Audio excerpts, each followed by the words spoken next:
শুক্রবার শহরের পিডব্লিউটি মোড় থেকে মিছিল করে জেলা শাসকের দপ্তরে উপস্থিত হন কামতাপুর প্রোগ্রেসিভ পার্টি কমিটির সদস্যরা। একাধিক দাবি নিয়ে ফের জলপাইগুড়ি জেলা শাসকের দপ্তরে স্মারকলিপি প্রদান করেন পার্টির জলপাইগুড়ি জেলা কমিটি।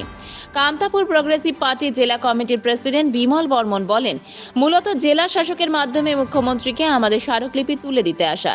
রাজ্য সরকার অনুমোদিত কামতাপুরি ভাষায় দুটি স্কুলের শিলান্যাস করা হলেও সেখানে পঠন পাঠন শুরু করা হয়নি।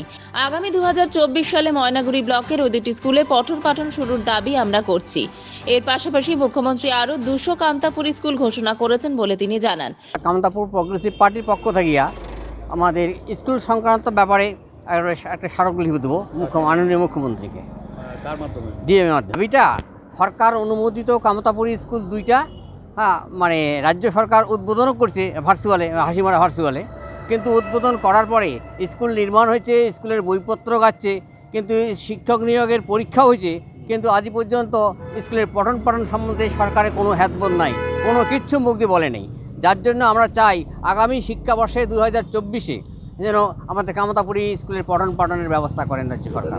এই সমস্যা নিয়ে ডেপুটেশন বারবার বলছি, সরকার কথা শুনতেছে না, কিন্তু দুইটা কামতাপুরি স্কুল অনুমোদনের পরেও আবার 200 স্কুল ঘোষণা করছেন মাননীয় মুখ্যমন্ত্রী।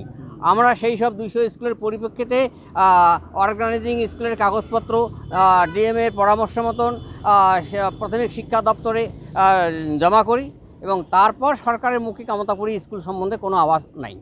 স্কুলের আন্দোলন আমরা স্কুল ছাড়িয়ে দিয়ে দেবো। যদি সরকার অনুমতি দেওয়ার পরে যদি স্কুল যদি সরকার ব্যবস্থা না নেয়, তাহলে আমাদের স্কুলের দাবির থেকে আমরা অন্য চিন্তা ভাবনা করব, যাতে জনগণ আমাদের পাশে থাকে, আমরা বৃহত্তর জন্য কিছু একটা করতে পারি।